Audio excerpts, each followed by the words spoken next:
Sa banal at dakilang pangalan po ng ating nag-iisa, buhay at napaka-makapangyarihang Diyos na ating Panginoong Hesukristo, ako po ay bumabate sa inyong lahat ng kapayapaan. Tayo po muling pinasapit ng Diyos sa panibagong araw pong ito upang tayo po ay muli niyang paringgan ng kanyang mga banal at mga dalisay na mga aralin sa makatwid po baga ang ikapagpapatuloy natin ng mga pagbabasa sa mga banal na kasulatan, at ito po ang nagpapaliwanag sa atin ng iba't ibang mga karunungan o kaalaman ng Diyos na pawang espiritu at pawang buhay. Sa gabi pong ito ay ating tatalakayin ang aralin o propaganda bilang ika-18 na itinalaga ng Diyos. Ito ang kanyang kalooban sa langit na ibig niya na ating mapakinggan, matutuhan at ating maisa kabuhayan. Sa makatwid po baga ay ang propaganda o banal na aralin bilang ika-18. Kaya po tulad ng atin pong kinagagawian, ang lahat po ng bagay ay atin munang ipagkakaloob sa kamay ng Panginoon. Magpapailang lang po muna tayo ng bunga ng ating mga labi na pumupuri, sumasamba at lumuluwalhati sa kanyang banal at marilag na pangalan, at hihingi rin po tayo ng mga pamamatnubay upang tayo po ay pagkalooban niya ng espiritu ng pagkaunawa at tayo maging mabubuting mga alagad niya na magsisipagmana ng buhay na walang hanggan. Atin pong ititiklop ang ating mga tuhod. Tayo po ay magpapakumbaba sa kanyang banal na harapan, kahit na po tayo nag-iisa, 2 o 3 sa ating mga tahanan. Charity begins at home. Huwag nating ikakahiya ang mga katotohanan ito, para naman sa ikalawa niyang pagparito ay huwag niya tayong ikahiya sa lahat ng kanyang mga anghel sa langit. Dakilang Panginoon po naming Diyos, Amang banal na lubha ka pong kagalang-galang, ikaw po ay Diyos, nasadya ka pong kapita-pitagan, nag-iisa ka pong Diyos na buhay. Ikaw po ang may-ari, ikaw po ang lumalang ng lahat ng mga bagay. Ikaw po ang Diyos na tunay, na pinaka-makapangyarihan ka po sa lahat. Amang banal na sakdal ka sa iyong pag-ibig, sagana ka po sa kagandahan ng iyong mga kalooban, napakadakila mo po sa iyong mga pagbibiyaya, datapwat ikaw po ang Diyos na tunay, na napakabanayad sa iyong mga kagalitan. Panginoon po naming Diyos, sa napakamalinis, napakasakdal, at napaka-makapangyarihang pangalan mo pong Kristo Jesus, muli mo pong masisilayan ang bawat isa sa amin sa silong po ng aming mga dampang tahanan. Bagaman kami po ang pinakakakaunti sa bilang, hindi po namin ito ginagawang kadahilanan upang hindi po namin muling itiklop ang aming mga tuhod sa pangalan mo pong Kristo Jesus, at aming walang sawa ay maipailang lang sa iyo ang amin pong mga taos sa pusong mga pagpapasalamat. Panginoon po naming Diyos, maraming salamat po sa lahat po ng iyong mga kabutihan sa amin. Salamat po, hindi mo pa kami binabawian ng aming mga hiram na buhay. Patuloy mo po kaming binibiyayaan ng magagandang kapalaran. Pinakakain mo po kami sa araw-araw. Dinaramtan mo po, pinalalakas, pinagagaling ang aming pangangatawan. At higit po sa lahat na aming tinatanaw na napakalaking utang na loob, na hanggang ngayon po maraming salamat, Ama. Lalo mo pa ring ipinaliliwanag sa amin, pinatitibay, pinatitingkad sa amin, pinatatatag ang aming mga pananampalataya, na minsan po lamang ibinigay mo sa aming mga buhay. Panginoon po naming Hesukristo, sinasamba ka po namin, pinupuri ka po namin, niluluwalhati namin ang iyo pong kagalang-galang, ang malinis mo pong pangalan, sa Espiritu mo po at sa iyong kagilagilalas na mga kaliwanagan. Ama naming Diyos, nalalaman mo po kung papaanong ginugol namin ang mga hiram na buhay, ang kagalingan, kalakasan, mga araw, mga oras na nagdaan na ipinautang mo po sa amin. At inaamin po namin sa iyo na hanggang ngayon po'y wala pang sino paman sa amin na nangakakaabot sa iyong kabanal-banalang kaluwalhatian. Mga abang tao kami, Ama, mga hamak na mga alabok ng putik, batid naming sa paano mang kaparaanan, nagkukulang kami, nakakalimot at nangagkakasala laban sa iyo.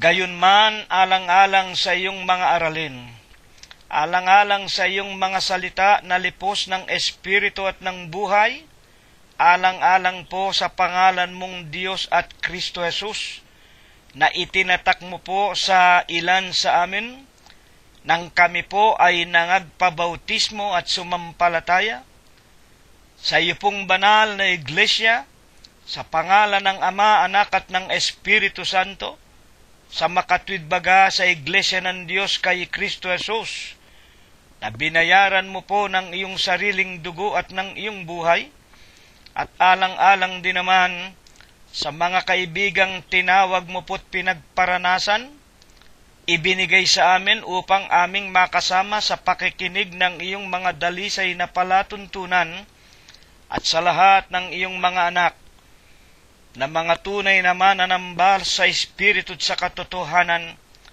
ikaw lamang ang nakakakilala sa kanilang lahat, Ama, na nangangalat sa iba't ibang dako nitong napakamandaraya at magulong sanglibutan. Patawarin mo po kami, Ama, sa lahat po ng aming nagawang mga kasalanan. Panginoon, sa gabi pong ito, makikinig po kami ng 18 aralin na hinusay mo po sa iyong kaharian sa langit. Ama, maghari nawa sa amin kung ano ang nais mo na aming mapakinggan, kung anong nais mong aming maisakabuhayan. Ito nawa ang maghari sa amin, at dumating nawa sa amin ang iyong kaharian, sa makatwidbaga ang mga kapayapaan, hindi lamang sa pamumuhay namin sa lupang ito, kung hindi hanggang doon sa buhay na walang hanggan. Amang banal, pagpalain mo po ang bibig ng iyong hamak na lingkod, nakakasangkapanin mo po upang lumabas sa amin ang iyong katotohanan. Gawin mo po sana siyang isang mabuting kasangkapan, linisin mo po ang kanyang puso, banalin mo po ang kanyang kalooban, bigyan mo po ng bis at kapangyarihan ang kanyang tinig, at kung dumating ito sa amin, Ama naming Diyos, higit na nga sa aming mga sariling mga sangbahayan, sa aming mga kaibigan at mga kapatiran, wag nawang maging matigas ang aming mga puso. Kung hindi, Ama naming Diyos, tulungan mong magkaroon kami ng pusong lamang marunong matakot sa iyo at sumunod sa iyong mga banal na aral. Ipinapakiusap din namin sa iyo, Ama, wag mo po sana kaming pababayaan. Dagdagan mo pa sana kami ng aming mga hiram na buhay, kagaling at kalakasan, hindi upang gugulin sa mga kalikuan at mga kalayawan, kung hindi upang makasangkapan mo po kami sa pagpapahayag pa sa mas maraming mga taong nabubuhay pa rin sa gitna ng kadiliman, naglilingkod pa rin sa mga larawan at mga Diyos-Diyosan, at napasailalim ng iyong sumpa na impyernong kamatayan. Tulungan mo po kami, Ama, na sila'y aming mahango, mailigtas. Una na nga po ang aming mga mahal sa buhay. Ama naming Diyos, pagpalain mo po ang gabing ito sa amin. Ikaw nawaan tumindig sa amin, ikaw ang magturo at pumatnubay sa amin, at kami po iyong patuloy na gabayan at ingatan. Ang lahat po ng ito ipinakikiusap namin sa tanging pangalan mo pong Diyos Kristo Jesus, magmula po ngayon at magpakaikailanman. Amen! At ngayon po, tulad ng ating kinagagawian, kailangan pong lumingon muna tayo sa ating pinanggalingan. Meron nga po tayong kasabihan sa ating bayang Pilipinas, ang hindi lumingon sa pinanggalingan, hindi makakarating sa patutunguhan. Atin munang sauyan ang nakalipas nating aralin bilang 17. Sa makatwid po baga, kung sino si Birhen Maria ayon sa mga banal na kasulatan. Kung bakit po ito itinuro sa atin, hanggang ngayon po napakapait, na napakaraming mga tao sa lupa, sindami ng buhangin sa dagat, itatapon sa impyerno, sapagkat sila po ay sumasamba pa rin sa mga tao tulad nga ni Birhen Maria. Mas marami ang tawag ng maraming mga tao, lalo na nga po ang simbahang kinagisnan. Mas marami silang panalangin, hiling, daing, pagpupuri, pagluwalhati, pagsamba kay Birhen Maria.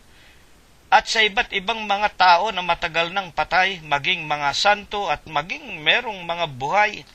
Yung mga papa sa Roma, wala naman pong mga karapatan at kapangyarihang umupo sa kalagayan ng Diyos at makapagligtas. Itinuro po sa atin, si Birhen Maria po ay isang ordinaryo karaniwang babae. Napakinggan natin sa San Juan 19:25, si Birhen Maria po ay kapatid ng isa pa ring ang pangalan ay Maria, na asawa ni Cleopas.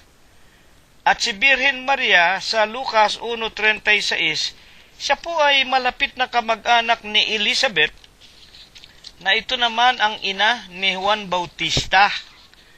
Itong isinugo ng Diyos una-una upang magtuwid ng daan bago dumating ang Panginoong Hesukristo, kung inyong natatandaan. At si Birhen Maria po, isang napakapalad na babae, sapagkat sa dinami-dami po ng mga babae ng kanyang kapanahunan, natutuhan natin sa Lucas 1:46, si Maria ay pinasuguan ng Diyos ng isang anghel na maluwalhati na ang pangalan ay Anghel Gabriel. At sinabi sa kanya na siya ay magdadalang maglilihi. Hindi po sinasabi na ang kanyang dadalhin ay tao. Siya ay maglilihi at lilimliman siya ng Espiritu Santo. At ipapanganak niya ang isang lalaki na tatawaging Emmanuel, na kung liliwanagin, sumasa atin ang Diyos. At nang ito po ay niliwanag, yung salitang Emmanuel, na ang ibig lang nga pong sabihin, ang Diyos ay sumasa atin, Mga kapatid, yaon binigyan ng pangalang kamangha-mangha, walang hanggang Ama, Pangulo ng kapayapaan, Prince of Peace, Everlasting Father. Po ang sinasabi sa aklat ni Propeta Isaias 9:6. Kaya naman sa Filipos 2:10, ang pangalan na ipinanganak ni Birhen Maria na isang batang lalaki, ang kanyang pangalang Kristo Jesus, upang sa pangalan ni Jesus iluluhod ang kanilang tuhod ng nasa langit, ng nasa lupa at ng nasa ilalim ng lupa. Yung ipinanganak ni Birhen Maria, hindi po tao. Sa uno-uno po ng San Juan, nagkatawan tao ang salita o ang berbo. Ano po baga ang berbo, salita? Sa San Juan 17:17, banalin mo sila sa katotohanan, ang salita mo ay katotohanan. Yun pong salita, katotohanan. Bakit po? Salita ng Diyos. Ano po ang ginawa ng salita? Nagkatawan tao ang salita, uno-uno ng San Juan. Ang lahat ng mga bagay ginawa niya. At kung wala siya, walang bagay na nagawa sa ibabaw ng sanglibutan. Mga kapatid, at ginawa niya, 1:14, nagkatawang tao ang berbo, San Juan, ang wika ni Apostol Juan. Nakita namin ang kanyang kaluwalhatian na gaya ng bugtong ng Ama. Kaya nga, ito'y mabuting balita sapagkat si Maria po, dahil sa kanyang wika nga, paghahangad, na yung kanyang kapurihan, humigit kumulang po ayon sa kasaysayan ng buhay ni Maria, siya po ay mga 15 o 16 anyos at ibig niya wag siyang mag-asawa. Kaya nga sabi niya kay Gabriel, paanong mangyayari na ako'y maglilihi, wala akong nakikilalang lalaki? At yung aking sarili, ibig ko ihandog hanggang kamatayan sa paglilingkod sa aking Panginoon. Aking niluluwalhati ang Panginoon, ang wika ni Maria. Niluluwalhati ko't dinadakila ko ang aking Panginoon. Yung kanyang ipapanganak, yung Panginoon na kanyang niluluwalhati, dinadakila ng kanyang kaluluwa. Kilala rin ni Birhen Maria, Lucas 1:46, na yung isisilang niya, yun mismo ang Diyos. Kaya po dito, sa aralin bilang ika-16, bilang ika-17, binubura sa atin yung paniniwala na itinuro ng simbahang Katoliko na si Maria ay ina ng Diyos. Hindi po ina ng Diyos si Maria. Ginawa lang siyang isang mapalad, pinagpala dahil sa dami ng babae. Noong kanyang kapanahunan, maraming mga babaeng mayayaman, ipinanganak na wika nga merong kutsaritang ginto at pilak sa bibig. Hindi pinili ng Panginoong Diyos ang kanyang kakasangkapanin para magkatawan tao is hindi yung maharlikang babae, kung hindi yung ordinaryo. At ang Diyos nga tumitingin sa puso. Malinis ang puso at kalooban ni Birhen Maria. Kaya naman, ikaw ay tatawaging higit pang mapalad sa mga pinagpala sa lahat ng kababaihan sa lupa. Pero hindi po sinabi na ikaw ay sasambahin, pupurihin, ipagpoprosesyon, ipagpipiesta ng mga tao. Yan po ang malaking pagkakamali. At ayon nga po sa mga apostol, yan po ay mga utos-aral na ng mga Hudyo, gawa ng mga Hudyo, Titos 1:14, na wag nating paniwalaan ang mga kathanang mga Hudyo at utos-aral ng mga tao, sinsay sa katotohanan. At sa unang Timoteo, sa kanyang 4:2, mga magulang 1-2, ang mga ito, ang wika ni Apostol Pablo kay Timoteo, hayag na sinasabi ng Espiritu Santo, sa huling araw, maraming tatalikod sa pananampalataya o sa katotohanan at mga kikinig sa mga utos-aral ng mga tao na sinsay sa katotohanan at sa mga utos at aral ng mga demonyo. Mga kapatid, basahin po ninyo. Sa makatwid si Birhen Maria, hindi po natin dapat purihin, hindi po natin dapat sambahin. At sa Ezekiel, napakaliwanag. Anak ng tao, Jeremias, sabihin mo sa mga tao, kapag ako, ang Diyos, nagpasapit ng tabak, ng tagutom, ng kapighatian, na ibig lang liwanagin ng Diyos, Jeremias o Ezekiel, sabihin mo sa lahat ng tao, pag nagpasapit ako ng ondoy, nagpasapit ako ng gyera, nagpasapit ako ng tagtuyot, peste, nagpasapit ako ng digmaan, ng malalakas na ulan, ng mga bagyo, ng mga lindol, ng mga malalakas na mga kagutuman at sari-saring kapighatian sa lupa kahit na naririyan sa kanila. Sino? Si Nunong Noah. Sino si Noah? Tanging-tanging iniligtas siya at ang kanyang pamilya nung unang dilubyo universal kahit na nariyan sa kanila. Sino? Si Propeta Daniel, banal ng Diyos, na iniligtas ng Diyos sa kugo ng apoy. Kung kilala ninyo si Propeta Daniel, kahit na nariyan sa kanila, si Job, ang dakilang lalaking nagtiis ng katakot-takot na pagsubok at kapighatian sa kanyang buhay, kahit na nariyan ang tatlong ito.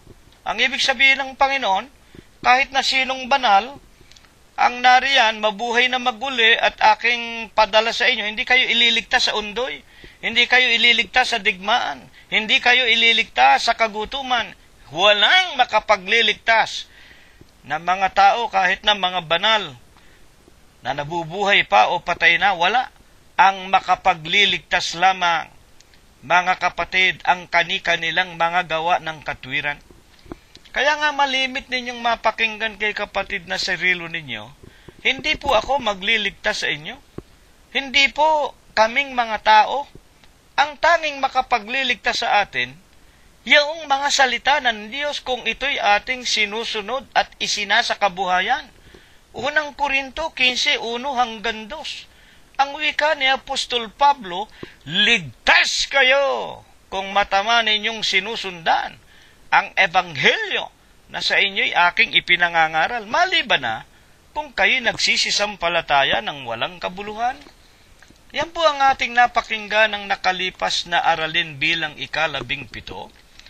At sa gabi pong ito, ihanda na po natin ang ating mga Biblia, buksan na po natin ang ating mga aklat, at tayo po ay magpapasimula ng magtanong sa Diyos, at tayo magpapasimulang sagutin niya sa pamamagitan po ng mga banal na kasulatan. Ang ating pinakapaksa, propaganda bilang ika-18, aralin bilang ika-18.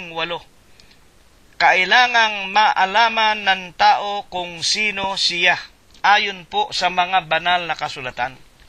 Ito po ay simpleng katanungan, pero napakapait po na aminin at tanggapin natin. Hanggang ngayon nga po, hindi pa nakikilala ng mga tao kung sino siya.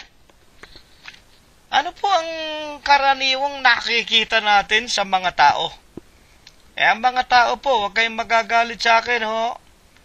Ang nasusunod sa tao, yung kanilang sariling maibigan. Bakit nga po gayon? Kasi ang nasa kukote ng bawat tao, huwag kayong magagalit, ha? Pati kami. Kasama kami rito sa aralin na ito. Baka meron sa amin. Nagpabautismo nga sa Iglesia ng Diyos kay Kristo Jesus. Baka hanggang ngayon hindi pa namin nakikilala kung sino kami. Mga kaibigan at mga tagapakinig po namin. Kasama tayong lahat dito. Nakikilala ba nating lahat kung sino-sino tayo? Kaya nga, anong kalimitang nakikita natin sa buong sanglibutan sa ngayon? Ang wika nga po sa Romanos, una po nating basahin, mga kapatid at mga magulang, pakinig po tayong mabuti. Romanos, unahin po natin ang 3 Gs.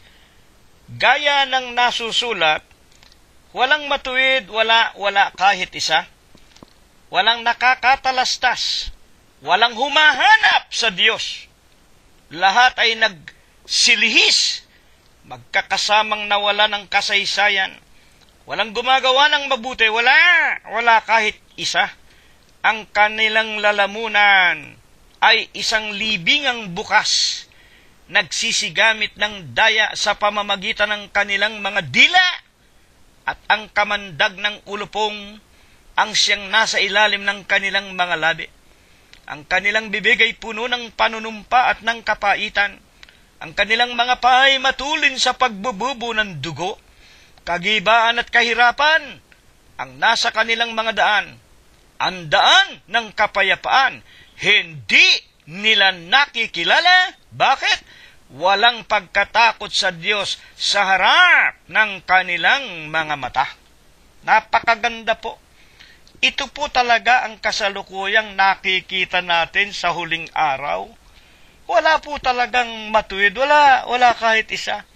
Kahit na sa anong wika nga, departamento ng buhay, kahit sa politiko, sa gobyerno, walang matuwid, wala. Lahat kurap, mandarambong, magnanakaw. Kahit na po mga magulang sa departamento, wika nga ng ikaliligtas ng kaluluwa ng mga tao, ang lahat ng relihiyon, ang lahat ng iglesia, ang lahat ng nagsasabing sila'y mga sugo, mga anak ng Diyos, sila ang tagapagligtas, wala po. Pag sinabi nating mayroong matuwid, mga kapatid at mga magulang, nagkakamali po tayo sapagkat parang sinasabi natin ang Diyos ay sinungaling. Sa kanyang Romanos 3:10 hanggang 18, siyang nagpapatunay walang matuwid, wala kahit isa. Ngayon kung itatanong ninyo, kapatid na Cirilo, kayo rin pala'y masama. Totoo naman po, maski kami masasama. Sinabi ba namin sa inyong mga banal kami? Ano lamang ang pagkakaiba namin na pinanghahawakan namin? Kami po ay binabanal ng Diyos.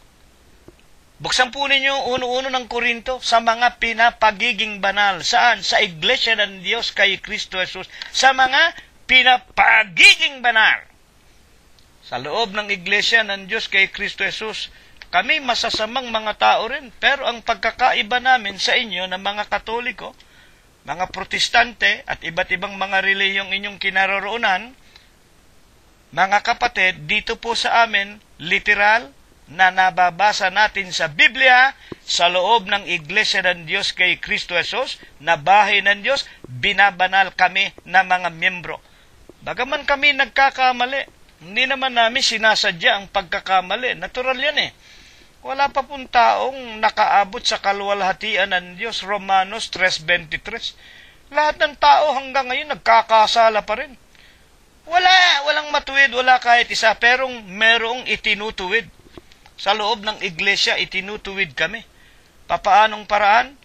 Sa pamamagitan po ng mga salita ng aming Panginoong Jesucristo, 15:3 ng San Juan, kayo'y malilinis na sa mga salita na sa inyo ay aking sinasalita. Kaya nga anong karaniwang nakikita natin? Ang mga tao walang ginawa kundi layaw dito, layaw dyan, pasyal dito, pasyal dyan, kain dito, kain dyan, sayaw dito, sayaw dyan, lasing dito, lasing dyan, pambababae rito, pambababae diyan, nakaw dito, nakaw dyan, kurakot dito, kurakot dyan. Bakit? Tayo ikay magpakaligaya, magpakasaya. Bakit? Bukas tayo'y mamamatay. Ayon kay Propeta Isayas, na kung liliwanagin, dahil sa hindi pagkakilala ng tao kung sino siya talaga, ginugugol niya ang mga araw niya at mga taon niya sa lupa sa lahat ng mga kalayawan at kaligayahan.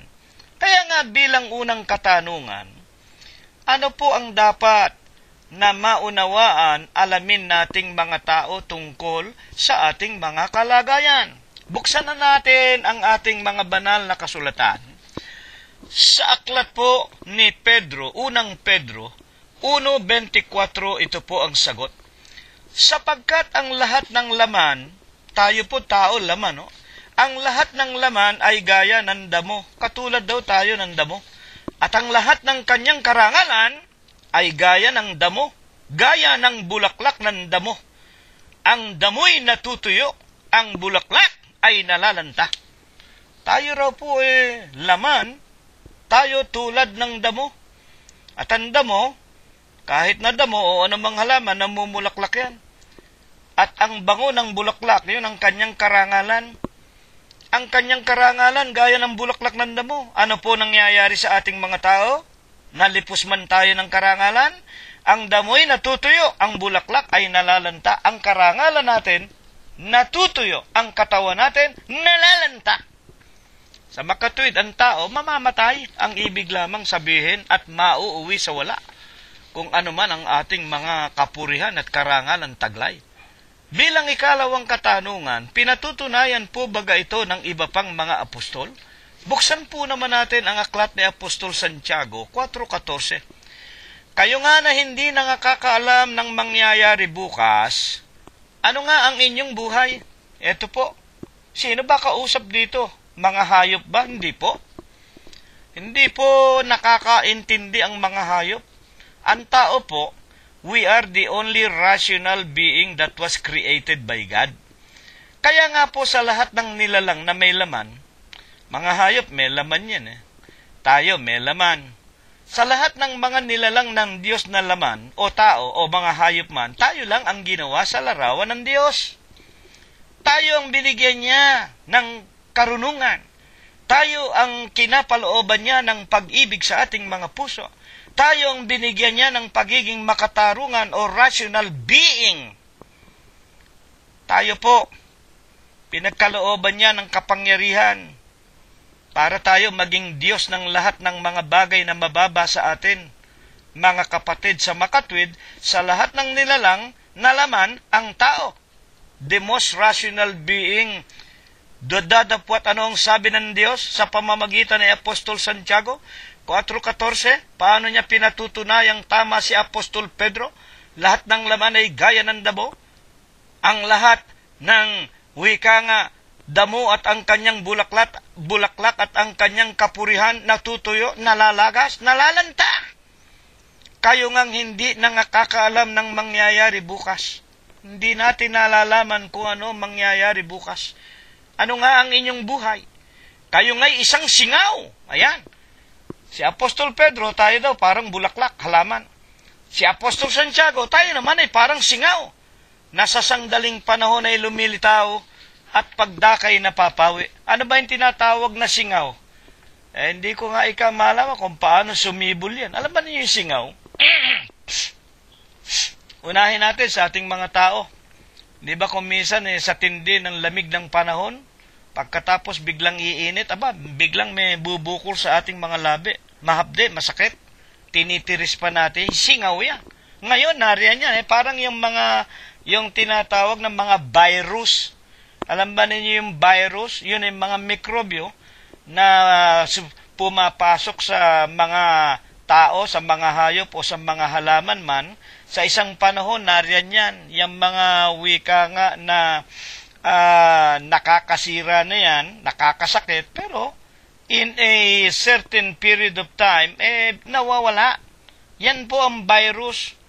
Kaya po yung merong mga impluensya, may mga sipon, yun po kusang nawawala. Yun singaw ng kapanahunan.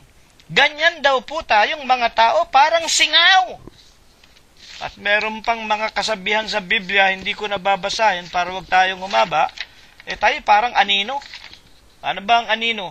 Pag sumikat ang araw, ang tao may anino, tinamaan siya ng araw, yung anino niya sa lupa, nakikita niya. Pero pagkatapos, lumubog na ang araw, nawawala na ang anino. Ganyan tayong mga tao, na kung liliwanagin, hindi po tayo permanente sa lupa.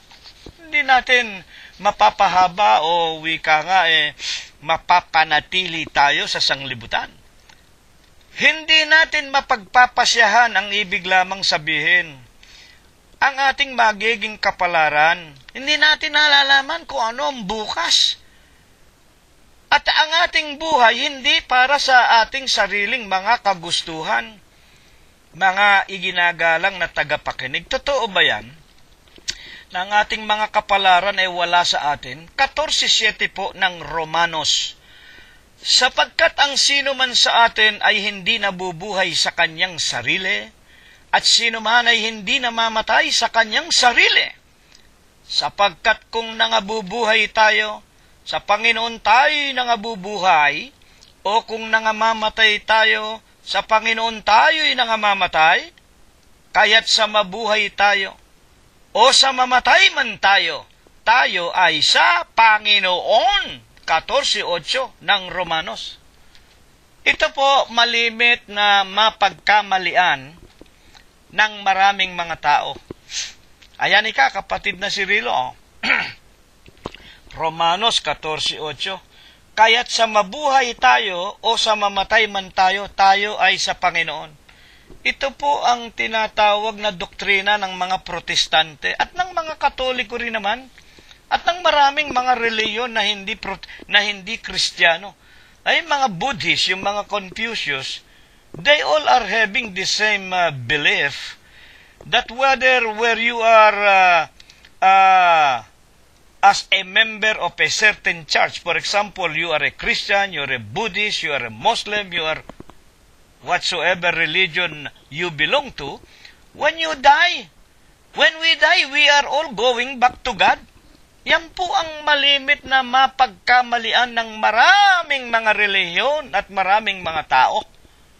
Kaya nga po dahil sa paniniwalang ganito na mali, mga tao wala nang ginawa kundi pasarap dito, pasarap dyan, pumatay dito, pumatay dyan, nakaw dito, nakaw. Bakit? Pag namatay tayo, meron ba naman Diyos na magtatapon ng kanyang anak sa impyerno?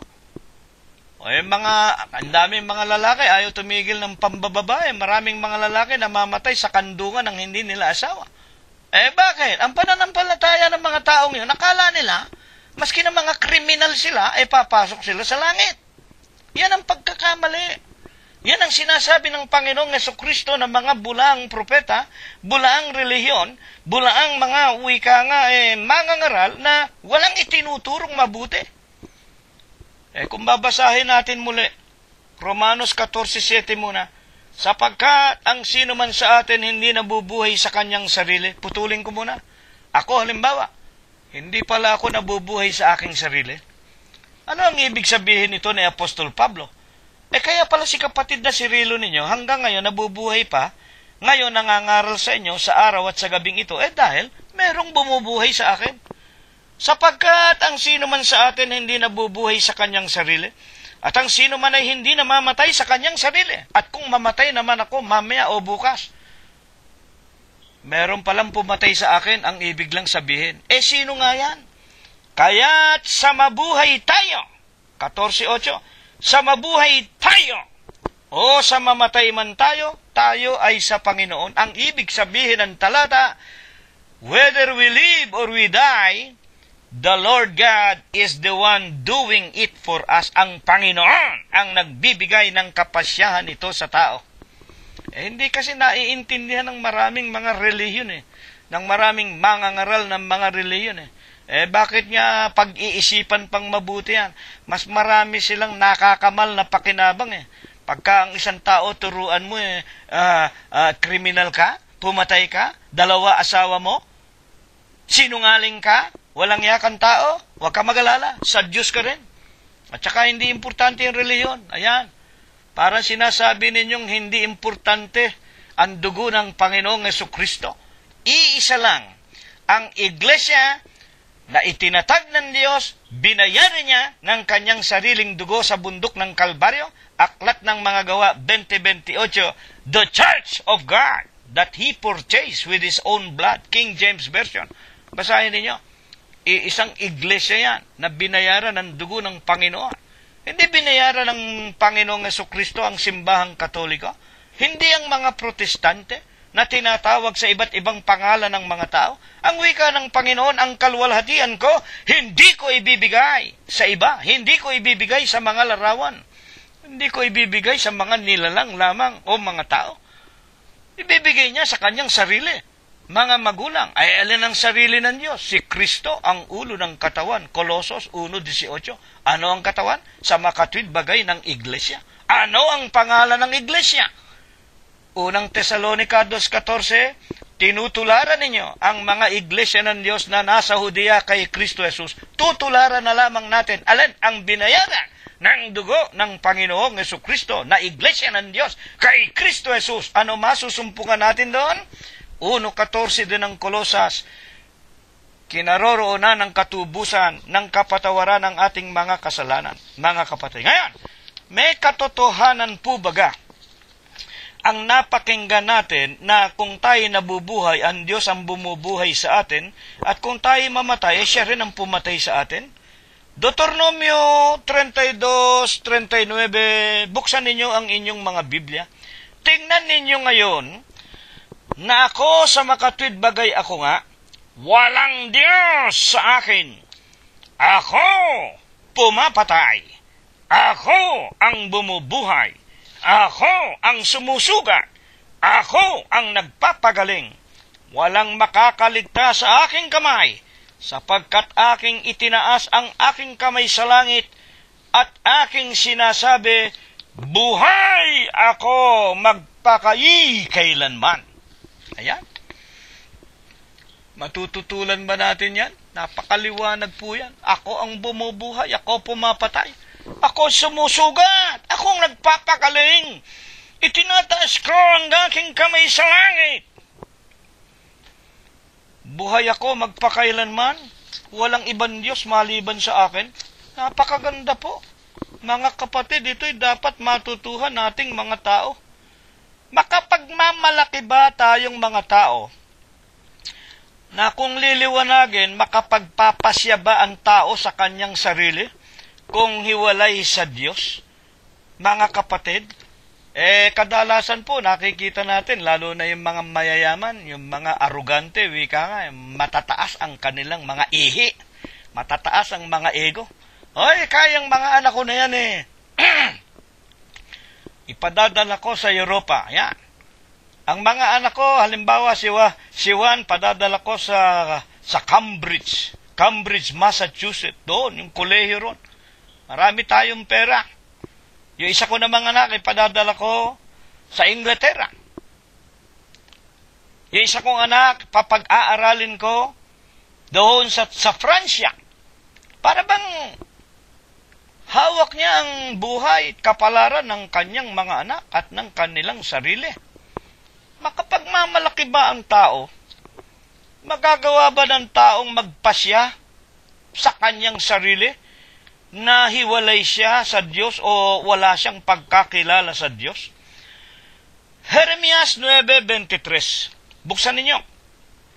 Ganito ang sabi ng Panginoon, huwag magmapuri ang pantas sa kanyang karunungan o magmapuri man ang makapangyarihan sa kanyang kapangyarihan.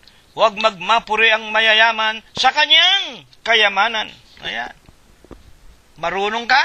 Matalino kang tao? Huwag kang arugante, huwag kang mayabang. Mayaman ka? Kaya mong bayaran ng matrikula ng mga anak mo doon sa iba't ibang mga mamahaling kolehiyo.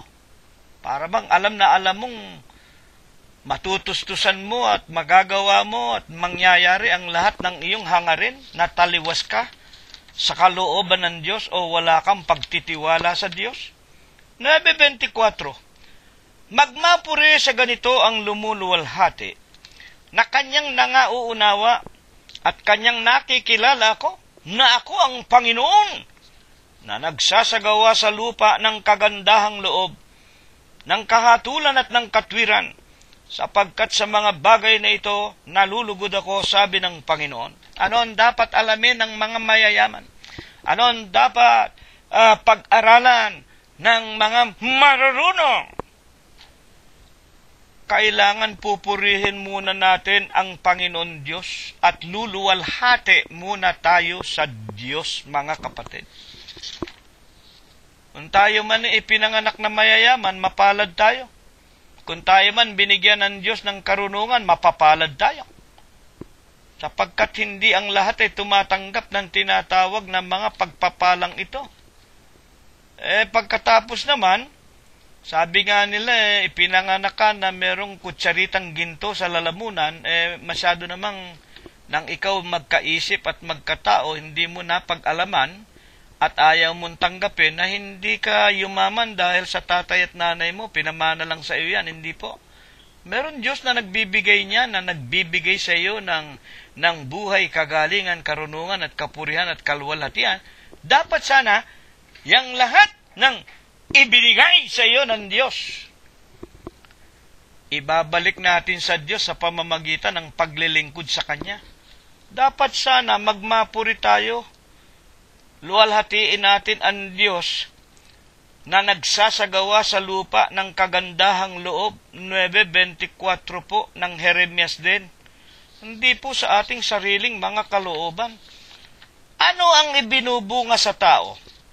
Ng mga arugante, na hindi kumikilala sa kapangyarihan ng Diyos na ang lahat ng bagay ay tinatanggap lamang nila sa Diyos. Maging ang buhay, maging ang kayamanan, karunungan at kapurihan. Ayaw nilang kilalanin. Akala nila sa kanilang sarili lang iyon ang gagaling. Mga kapatid, sa halip na panghawakan ang mga kalooban ng Diyos, ang pinangahawakan ang kani-kanilang sariling kalooban o kapasyahan. Buksan ninyo ang Isayas 47:10. Sapagkat ikaw ay tumiwala sa iyong kasamaan, iyong sinasabi, walang nakakakita sa akin.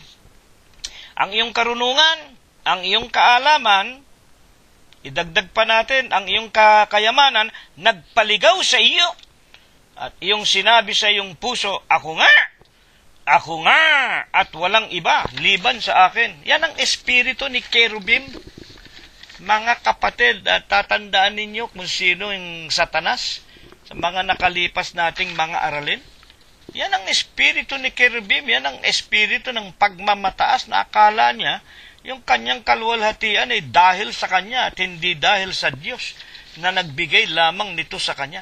At sa 47:11, ano ang ipinagtatalaga ng Diyos sa mga arugante, mga mayayabang, mapagmataas at ayaw kumilala sa Kanya? 47:11, kaya't ang kasamaan ay darating sa iyo, hindi mo malalaman ang bukang liwayway niyon, at kasakunaan ay sasapit sa iyo, hindi mo maaalis, at kagiban ay darating sa iyong bigla na hindi mo nalalaman. Ayan. Kaya po itong dahilan, mapait mang aminin kung minsan nakikita natin maging sa ating malalapit na mga mahal sa buhay, mababalitaan natin bigla na lang namatay. Bigla na lang, wika nga, bumagsak. Bigla na lang nalagot ang hininga.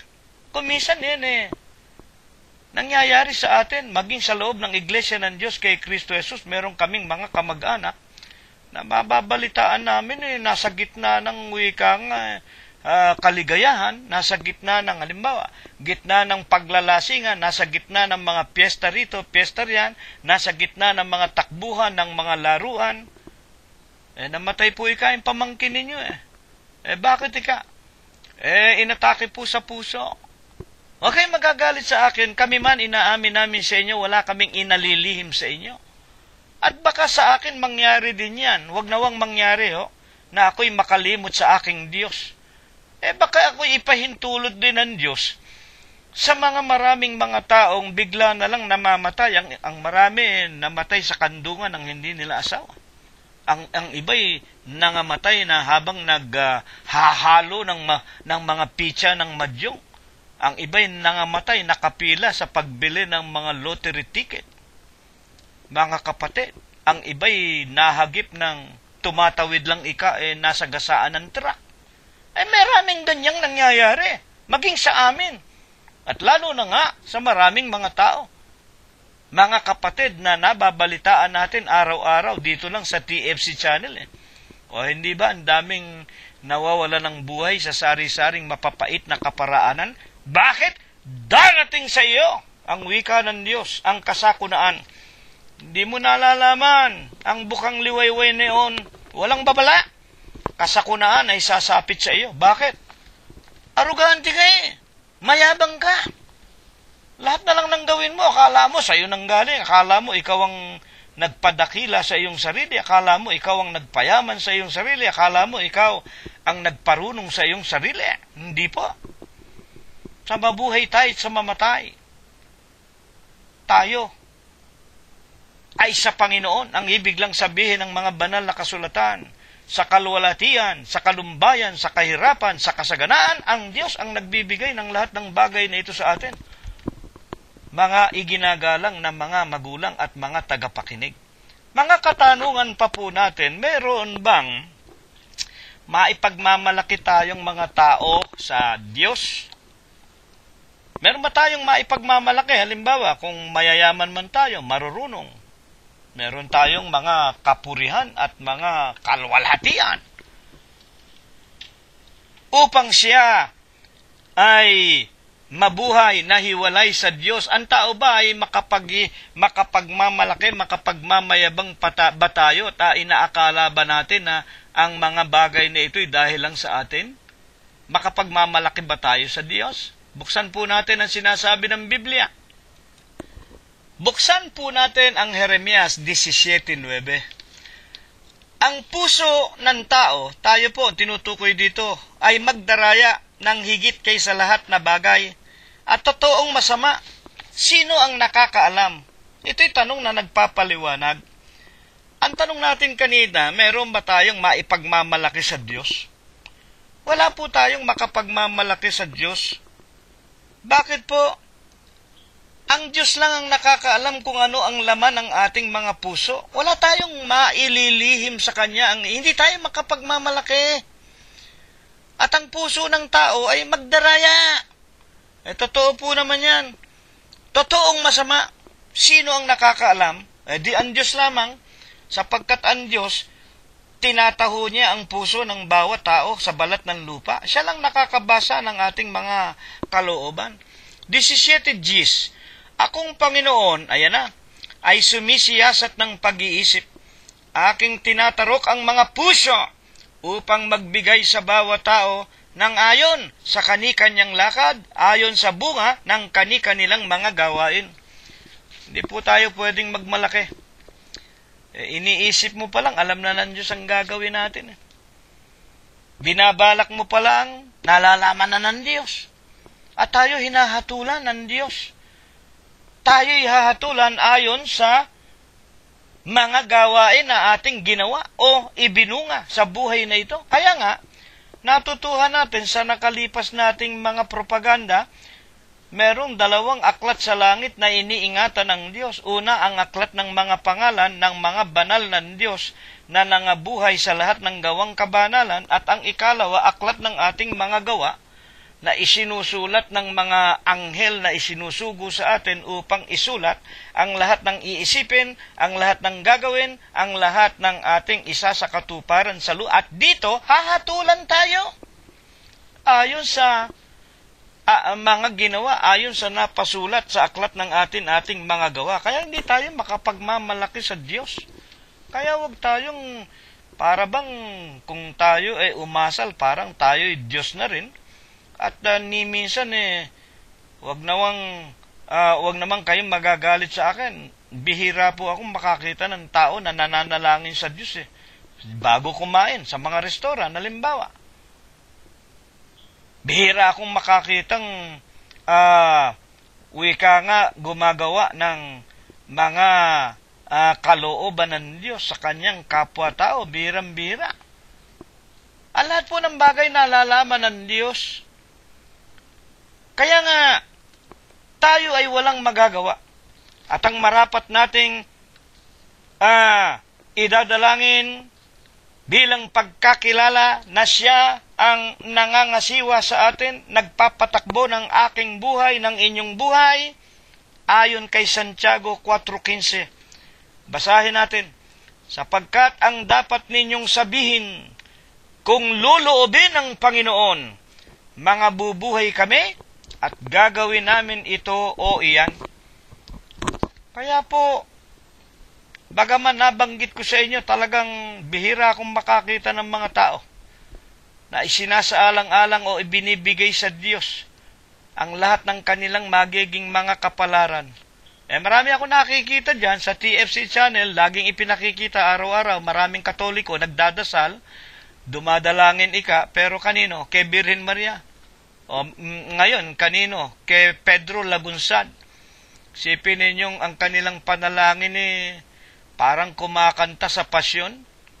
O, kapatid na Pedro. O, sabi nila, Pedro, ipanalangin mo kami. Sinong Pedro? Lagunsad. May magagawa ba si Pedro? Ginoong Maria, napupuno ka ng grasya, ipanalangin mo kami. Anak ka ng Diyos, may magagawa ba si Birhen Maria? May magagawa ba yung mga taong matagal ng patay? Ay, nako, lumayas kayo dyan. Huwag kayo magagalit sa akin, diretsuhan ng salita. Kapag hindi ko ito ginanap at hindi ko itinuro sa inyo, tatanggalin ng Diyos ang aking pangalan sa aklat ng buhay na isinusulat niya sa langit. Ayoko pong maalis ang bahagi ko sa buhay na walang hanggan. Kaya nga, sa awa tulong ng Diyos, niloloob pa niya, hanggang ngayon kami sa loob ng Iglesia ng Diyos kay Kristo Jesus nakapangangaral sa maraming mga tao sa iba't ibang paraan, mga kapatid at mga magulang, dahil ito pa ang kanyang kalooban na binubuhay pa niya kami, pinagagaling, pinalalakas para maging ilawan sa tinatawag na maraming mga taong nakapalibot sa amin na na nabubuhay pa saan? Sa kadiliman. Alin ang kadiliman? Mga utos aral ng mga demonyo, katha utos ng mga tao, ayon sa ating mga napag-aralan. Ano ang hindi maunawaan ng maraming mga tao sa sanglibutan? Hanggang ngayon, hindi nila maintindihan. At hindi mo makita sa kanilang mga gawa. Aklat ng mga awit 103, alamin ninyo na ang Panginoon ay siyang Diyos. Siya ang lumalang sa atin. At tayo ay Kanya. Tayo'y Kanyang bayan. Tayo ay mga tupa ng Kanyang pastulan. Alin ang hindi naaalaman hanggang ngayon, 2013 na. Sindami ng buhangin sa dagat, hindi nila matanggap, hindi nila nakikilala. Na ang may-ari sa atin, ang Diyos. Aklat ng mga awit 103, alamin ninyo, ang Panginoon, siyang Diyos, siya ang gumawa sa atin. Mga kapatid, tayo'y Kanya. Tayo ay Kanyang bayan. Tayo, mga tupa ng Kanyang pastulan. Pero ano nga ang nangyari sa napakaraming mga tao, sindami ng buhangin sa dagat? Unang Pedro 2:25, kayo nga ay tulad sa mga tupa na nangaliligaw. Hanggang ngayon, marami pong nagpapakaligaw sa kanilang sarili. Bagaman tayo, hindi nila naiintindihan kasi na kung ang Diyos ang may-ari sa atin, mga kapatid, kailangan kikilalanin natin siya na ating sariling tupa, ating pastor, yung may-ari sa atin, yun ang ating Panginoon, kailangan sa Kanya tayo maglilingkod. Kung kani-kanino tayo naglilingkod, naglilingkod tayo sa mga tao, naglilingkod tayo kay Maria, kay Lagunsad, kay Lorenzo Ruiz, naglilingkod tayo sa mga taong matagal ng patay, naglilingkod tayo sa mga papa sa Roma na bagaman buhay pa, wala namang kapangyarihan para kunin nila ang kapangyarihan ng Diyos. Mga utos aral po ng mga demonyo yan. Huwag kayong magagalit sa akin, yan ang katotohanan. Magsigising kayo, mga tagapakinig. Ayon sa mga apostol, tunay ba na tayo ay pag-aari at nilalang ng Diyos? At kung nilalang tayo ng Diyos, ano ang layunin ng Diyos? Ang layunin ba ng Diyos? Yung ating ginagawa araw-araw? Kain, tulog, magpasarap, mag-asawa, magkaanak, mag-aral, magpayaman? Yan ba? Dahil bukas tayo mamamatay? Yan ba ang dahilan kung bakit tayo nilalang ng Diyos? Buksan natin ang Efeso 2:10. Sapagkat tayo'y Kanyang gawa. Ayan, nang gawin tayo, hindi tayo ginawang larawan ng tiyonggo, ng unggoy, ng hayop. Ginawa tayo sa Kanyang sariling larawan. Alam na natin yan. 2:10 Efeso. Sapagkat tayo'y Kanyang gawa. Bakit tayo ginawa ng Diyos sa Kanyang larawan? Na nilalang kay Kristo Jesus. Nilalang tayo kay Kristo. Para ano? Para sa mabubuting gawa na inihanda ng Diyos nung una pa. Bakit? Upang siya nating lakaran. Hindi po ako nilalang ng Diyos para kumain, matulog, mag-aral, mag-asawa, magpayaman, magpasarap, bukas, deadball, patay na. Hindi po. Nilalang ako, ginagamit ko na lang yung sarili ko. Nilalang ako ng Diyos para sa aking Panginoong Jesucristo. Paano? Upang lumakad ako saan? Sa mga mabubuting gawa. Inihanda ng Diyos nung una pa para aking lakaran. Lalakad ako kay Kristo. Ang ating Panginoong Jesucristo, mga magulang at mga kapatid, merong mabubuting gawa inihanda sa akin para lagi kong lalakaran. Ano ba ang mabubuting gawa? Romanos 7:12. Ngayon nga, ang utos ng Diyos ay banal, ang utos ay banal, ang utos matuwid, ang utos ng Diyos ay mabuti. Ang mga kautusan ng Diyos, ang katulad ko, ang katulad ninyo, ang katulad ng lahat ng tao, para tayong mga train. Bago po ginawa ang train, o bago ilunsad ang train, yung train, inuuna munang ilagay ang mga release. Ang tao, gayon din po, may release tayo. Alin? Ang mga utos ng Diyos, na banal, matuwid at mabuti. Nang tayo lalangin, parang train, naroon na ang release, ang kautusan ng Diyos, inilagay tayo ron, ang train dire-diretso, hindi po lumiliko sa kaliwat kanan. Ganon tayong mga tao, para maabot natin ang dulo ng ating patutunguhan sa makatwid baga, ang buhay na walang hanggan. Bakit nga ang pinaka-release at trend natin, ang sinasabi sa Romanos 7:12, banal, matuwid at mabuti, sundin mo ang kanyang mga utos. Ecclesiastes 12:13, matakot ka sa Diyos, sundin mo ang kanyang mga utos, ito ang buong katungkulan ng tao. Hindi po katungkulan ng tao ang magpasarap, magpakalasing, mambabae, mag-anak ng maraming mga anak kung kani-kaninong babae. Hindi po. Hindi po natin, sakit ng ulo yan. Yan ang sinasabi po sa Kawikaan 14:12. May daan tila matuwid sa tao. Ang dulo niyan, impyerno, kamatayan. Nagtataka lang ako sa maraming mga lalaki, may asawa na, binigyan na ng Diyos ng matino na asawa. Nambababae pa. O ano kinalabasan? Anak dito, anak doon. Makakala niyo po pwedeng anak lang kayo ng anak. Hindi. Susustentuhan ninyo yan. At anong idudulot sa inyo yan? Sakit ng ulo. Hanggang sa mamatay kayo. Mga kapatid at mga bakit? Hindi ninyo kinilala ang dahilan ng pagkakalalang sa inyo na lalakad kayo sa lahat ng mga kautusan ng Diyos. Banal, matuwid at mabuti. Hindi naman masamang mag-asawa Binigyan nga tayo ng Diyos ng isang asawa. At hindi tayo kalag sa asawa natin. Wala kang karapatang makiapid sa hindi mo asawa. Kaya nga nandoon sa 10 kautusan yan At naroon sa utos ng Panginoon ang masama sa iyo, huwag mong gagawin sa kapwa mo. Masama ba sa iyo? Halimbawa, may anak kang babae. Kakalantariin ng isang lalaking may asawa? Hindi po. Magagalit po ako. Wag ka ring mangangalantari ng babae o anak ng may anak. Mabuti ba sa iyo yung asawa mo? Kakaliwain ng ibang lalaking may asawa? Hindi po. Wag ka ring mambababae. Wag mo ring pakikiapira ng asawa ng may asawa. Mahirap bang unawain yan?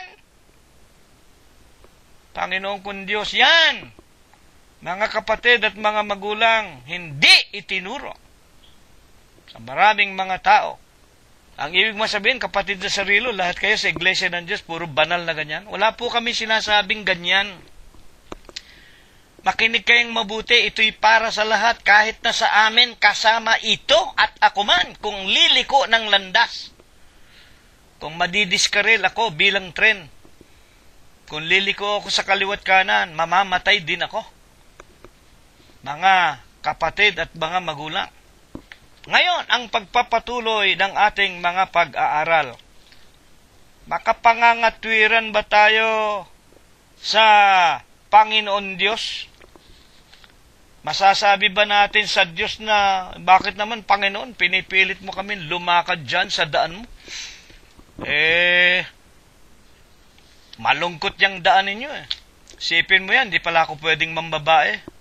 Minsan nga, may nagsabi sa akin na isang kapatid Kapatid na si Rilo, gusto ko sanang magpabautismo na. Isang kaibigan, na nakikinig, na sumasampalataya na raw siya.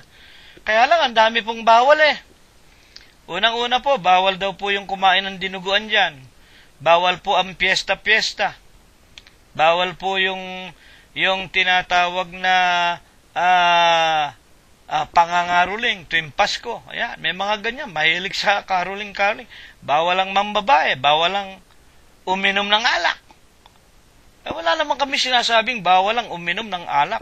Wala naman kami sinasabing huwag kang lumigaya sa lupa. May bahagi tayo dyan, pero merong limitasyon. Everything that is over and above is destructive. Not only to our physical body, but also, especially to our souls. Meron tayong bahaging lumigaya sa lupa. Kaya nga binigyan tayo ng tig-iisang asawa. Kulang pa ba naman yon? Kung minsan nga yung iisa asawa natin, hindi natin mapaligaya. Gagawin mo pang 2, gagawin mo pang 3. Talagang tama ang sabi ng Panginoon Masama talaga ang puso ng tao at mandaraya. Kaya pag-aralan ninyo ang inyong mga lakad. Baka nalilihis kayo sa katotohanan. Yun na lamang pagsamba sa larawan Bakit gustong-gusto ninyong luluhod kayo sa eskayola, sa ginto, sa pilak? Kahit na nga balutan mo ng ginto yung Birhen Maria mo, hindi ka ililigtas niyan. Sa impyerno ka. Marami daw bawal. Matigas kasi ulo ninyo, ang puso ninyo, mandaraya. Hindi namin kayo maililigtas. Ang makapagliligtas sa inyo, ito, kung makikinig kayo sa ating aralin, kilalanin mo kung sino ka. At pagkatapos na matutuhan mo, na ikaw pala, nabubuhay lang dahil sa kapangyarihan ng Diyos na naaawat nahahabag sa iyo. Sa mabuhay, sa mamatay ka, siya ang gumagalaw sa iyo. Magbago ka na ng iyong masasamang gawain. Umalis ka na sa lahat ng mga kasalanan mo. Ang ibig lang sabihin. Anong katunayan na hindi tayo makakapangatwiran sa Diyos? Romanos 9:20, ngunit o tao, sino kang tumututol sa Diyos? Sasabihin baga ng bagay na ginawa doon sa gumawa sa kanya? Bakit mo ako ginawang ganito? Masasabi ko ba sa aking Diyos na lumalang sa akin? Panginoon, bakit naman ibig mong sa rilis na ito ako dadaan? Bakit ayaw mo akong payagang dumaan sa aking sariling rilis o sa aking sariling daanan? Malungkot dyan sa iglesia ng Diyos. Walang kaligayahan yan. Dito sa aking dadaanan, masarap ang pulutan, masarap ang alak, masarap ang babae, masarap ang dinuguan, masarap magsuga, lahat ng kaligayahan masarap. Wala kang karapatan tao, wala. Kailangan dyan ka lang. Kung saan ka inilagay ng Diyos, kung alin ang pinalalakaran sa iyo, kailangan lumakad ka dyan. Ang ibig lang sabihin. Kaya nga po, mga kapatid, ano ang napakasama na kalagayan ng buong sanglibutan? Sa huling araw na ito, 2013 na. Ano ang napakasamang larawan ng sanglibutan sa ngayon na nakikita natin? Unang Juan 5:19. Nalalaman natin, ang nagsasalita si Apostol Juan at ang tinutukoy na natin ang iglesia po ng Diyos kay Kristo Jesus sapagkat ang mga apostol inilagay po sa iglesia ng Diyos kay Kristo Jesus. Nalalaman natin sa iglesia ng Diyos kay Kristo Jesus na tayo ay sa Diyos at ang buong sanglibutan. Yan, buong sanglibutan. Halos lahat ng tao kasi walang tumatawag sa Diyos Walang naghahanap, walang nagtatanong, walang nagsasaliksik. Romanos 3:10-18. Kayo na lang ang magbasa sa bahay ninyo. Kaya nga ano nangyari? Nalalaman natin, ang buong sanglibutan nakahilig saan? Sa masama. Nakatagilid. Tulad ng isang matandang punong kahoy, sa kaliwa man o sa kanan, halimbawa puno ng kawayan, babaksak na. Nakahilig na sa masama. Masama na po kalagayan ng sanglibutan. ang buong sanglibutan. Napakasama, napakasama. Parang punong kahoy. Mahipan lang ng konting hangin, babaksak na. At ang kababaksakan, ang sumpa ng Diyos, ang impyerno. Bakit nga po? Ano po ang dahilan, kapatid na Cirilo? Hayaan ninyo ang Biblia magpaliwanag sa inyo, Romanos 1:18. Sapagkat ang puot ng Diyos ay nahahayag mula sa langit. Dahil sa lahat na kasamaan at kalikuan ng mga tao. Bakit? Sinasawata ang katotohanan ng kalikuan. Sinasawata ang katotohanan ng kalikuan. Ayan. Unang-una na nga na katotohanan. Ano katotohanan? Banalin mo sila sa katotohanan. Ang salita mo ay katotohanan. 1:17. Paano sinawata ng mga tao ang katotohanan? Noon pa man sa Exodus, sa Kapitulo 20, versikulo 1 hanggang 5, nakalagay yan, sa 2 tapyas na bato, unang-una, huwag kang gagawa ng anumang larawan. Litrato ng nasa langit, ng nasa lupa, ng nasa ilalim ng lupa. Huwag mo silang luluhuran o paglilingkuran. Sapagkat akong Panginoon mong Diyos, Diyos na seloso mapanibughuin. Dinadalaw ko ang kasalanan ng mga magulang hanggang sa ika-3 at ika-4 na lahi ng kanilang mga anak. Kaya po ang sanglibutan wala pong kapayapaan. Since time memorial, wala pong kapayapaan sa lupa. Parating digmaan, patayan, parating dumaratal sa buong mundo ang tagtuyot, dumaratal ang mga peste, ang mga undoy, ang malalakas na ulan, ang mga delubyo, ang mga lindol, ang mga pagkamatay ng mga isda, ng mga hayop, ng mga ibon at ng lahat ng mga bagay, maging ng mga tao. Dinadalaw ng Diyos ang pagsamba sa larawan ng mga tao. Isang tambak po, puro Katoliko, halos sa buong lupa. O sabihin mo, hindi nga Katoliko, yung mga Protestante, o di ba may mga krus din yan? Yan ang sinasabi sa Apokalipsis Anak ng dakilang Babylonia. Yung dakilang Babylonia, napakinggan natin nung nakalipas ng mga aralin, yan ang Iglesia Apostolika Katolika Romana, ina ng lahat ng masasamang iglesia sa lupa. Yung masasamang iglesia, yung mga iglesia lumabas sa kanya, kunyari, protestantism. Kaya wag ninyong ipagkakamali, kayong nakikinig, hindi po kami mga protestante. Hindi po kami, wala kaming pinoprotesta. Sapagkat ang iglesia ng Diyos itinayo, anyo, humigit kumulang 30 hanggang 33 anyo Domini, panahon ng Panginoong Jesucristo. Itong unang-unang iglesia na itinayo ng Panginoon sa lupa. Ang Iglesia Apostolika Katolika Romana, naging iglesia lang nung humigit kumulang 523 hanggang 538. Pinagtibay nila sa siyudad ng Roma. Mga kapatid at mga magulang, Iglesia Apostolika Katolika Romana. Nang bumangon ng protestantismo ang mga protestante, 1520, nang ilagay sa pintuan ng mga 79 na kasalanan ng mga papa sa Roma at ng simbahang Katoliko, sa pintuan ng University of Wittenberg ni Martin Lutero. Magbasa kayo ng History of the World. Basahin ninyo sa computer. Mag-aral kayo. 1520, nag-umpisa si Martin Luther. Kasabay ng pagkatuklas ni Gutenberg, John Gutenberg, ang imprenta, printing press, kaya mabilis na lumaganap. ang Iglesia Protestantismo, nandyan ang mga Sabadista, nandyan ang mga Jehovah, nandyan ang mga Church of Christ, nandyan ang kung ano-ano, nandyan ang Zwingli, nandyan ang Lutheran Church. Hindi po kami protestante. Ang Iglesia po ng Diyos, ito ang tatag ng Panginoong Hesus Kristo.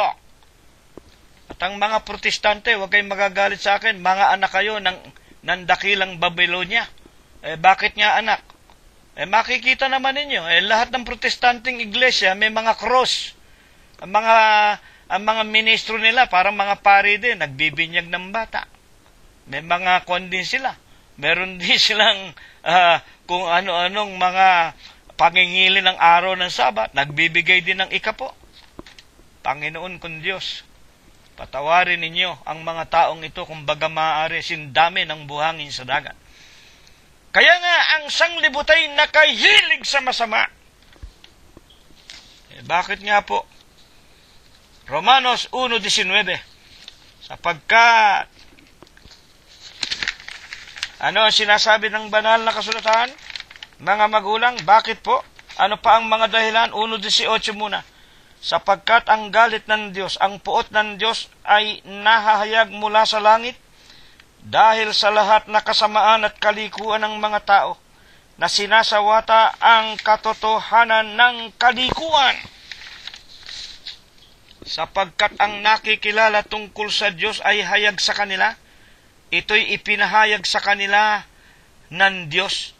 Kapag nakikita natin ang araw, pag nakikita natin ang buwan, pag nakikita natin ang langit, ang lupa, pag nakikita natin ang ating mga kapwa-tao, pag nakikita natin ang mga isda, ang mga hayop, ang lahat ng bagay, nakikita natin ang kapangyarihan, karunungan, katarungan ng Diyos at ang pag-ibig ng Diyos sa kanyang mga nilalang na nakikita natin. Dadapwan, bagaman nakikilala nila ang Diyos. 1:21 Romanos, hindi nila niluwalhati ang Diyos na tulad sa Diyos, ni pinasalamatan man. Ayan. Kaya ang mangmang nilang mga puso ay pinapagdilim. Ayan. Sa madalit sabi, hindi ko nababasahin lahat. Mga kapatid at mga magulang, ang sanglibutang ito'y nakahilig sa masama. Kumbaga sa alphabet, A, B, C, D, E, F, G, H, I, J, K, L, M, N, O, P, Q, U, R, S, T, U, V, W, X, Y, Z. Kulang na lamang sa buong sanglibutan ngayon. Period! Tapos na po ang alphabet.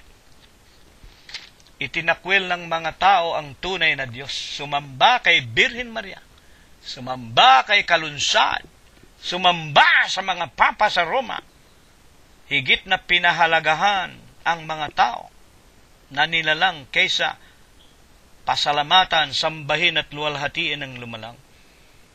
Kahuli-hulihang talata, mga kapatid, ano po ang utos ng Diyos sa mga tao? Ayon din sa mga banal na kasulatan, Malakias 3:7. Mula pa ng panahon ng kaarawan ng inyong mga magulang, kayo'y nagpakalayo-layo na sa akin at sa aking palatuntunan at hindi ninyo tinalima. Manumbalik kayo sa akin, ako'y manunumbalik sa inyo, ang sabi ng Panginoon. Saan tayo manunumbalik? Ang wika pa man din sa Isayas 1:18, magsiparito kayo ngayon, tayo'y magkatuwiran ang sabi ng Panginoon. Sino ba Panginoon? Panginoong Jesucristo. Bagaman ang inyong mga kasalanan ay tila mapula, magiging mapuputi na parang niebe. Bagaman maging mapulang gaya ng matingkad na pula, magiging parang balahibo ng tupa na bagong paligo. Manumbalik kayo sa akin. Sino ang panunumbalikan? Ang Panginoong Jesucristo. Sa Juan po, 5:39. Basahin ninyo ang Biblia. Inaakala ninyo na dyan meron kayong buhay na walang hanggan at ang Biblia ang magpapatotoo, magpapatunay sa inyo tungkol sa akin na ako at ang Ama ay iisa. Huwag na kayo sasamba kung kani-kanino. Ako lang ang Diyos, ang Panginoong Jesucristo lang ang ibig sabihin. Nasaan ba ang Panginoon? Colosos 1:18, si Kristo ang ulo ng katawan. Sa makatwid bagay ng iglesia. Ano ang pangalan ng iglesia? Unang Tesalonica 2:14, nagsisitulad kayo sa mga iglesia ng Diyos na nasa Judea kay Kristo Jesus, magsiparito kayo sa akin. Isayas 1:18. Magkatuwiranan tayo. Paano ang pagparito kay Kristo, paglapit kay Kristo na Panginoon? 1:19. Kung kayo'y magkusa at mangagmasunurin, kayo'y magsisikain ng buti ng lupain. At pagagalingin ko ang inyong mga sugat sa ibang mga talata. Sa makatwid, ang lunas natin, ang gamot sa ating mga sakit ng espiritu at ng kaluluwa natin, maging ng ating mga lupang katawan. Kaya tayo nagkakaroon ng mabibigat na karamdaman, di nyo alam? Dahil sa Kanya. Siya ang nagbibigay ng sakit sa atin. Siya ang nagpapagaling. Kapag tayo'y nakakalimot sa Kanya, kami sa loob ng iglesia, nagpaparana sa amin ng Panginoon. Ako mismo, nalalaman ko. Pag ako'y nagkakasala, dumarating sa akin ang mabibigat na karamdaman. Dadapot pag naalaman ko't nagunita ko ang aking pagkakamali, iniluluhog ko sa Diyos ang aking puso, ang aking kaluluwa. Nakikiusap ako, Ama, patawarin mo ako, alalahanin mo ang banal na katungkulang ibinigay mo sa akin. Walang abog-abog, tinuturuan ako ng Diyos kung anong gagawin ko. Lumalakas akong muli at nabubuhay pa. Gayunman, para sa akin, tulad ng sinasabi ni Apostol Pablo, ang mabuhay ay si Kristo, ang mamatay ay pakinabang. Ito po ang itinuro sa atin ng Diyos sa propaganda bilang 18. Matutuhan natin na tayo po walang magagawa sa Panginoon Diyos.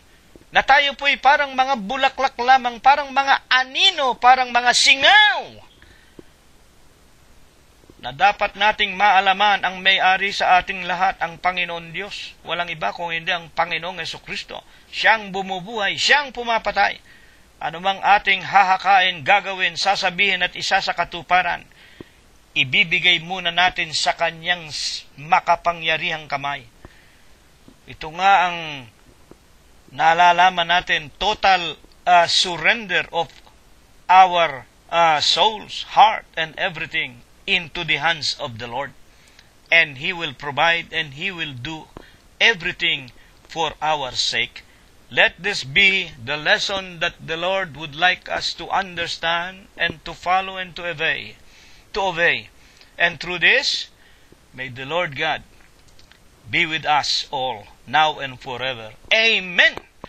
At bago po tayo maghiwa-hiwalay, tanggapin po nating muli ang walang hanggang pag-ibig, ang walang hanggang pagbibiyaya, ang pakikipisan, ang kaaliwan, ang pamamatnubay at ang kagalingan, gayon din ang hindi maulatang banal na biyaya, basbas at bendisyon, pagliligtas at pagpapagaling ng Kanyang banal na Espiritu, ito nawa ang muli niyang ipagkaloob sa ating mga mag-aanak, sa ating mga magkakaibigan, sa loob at labas ng ating mga tahanan, at sa buong kalaganapan ng Iglesia ng Diyos kay Kristo Jesus, magmula ngayon, magpakailanman. Maraming salamat po sa inyong lahat.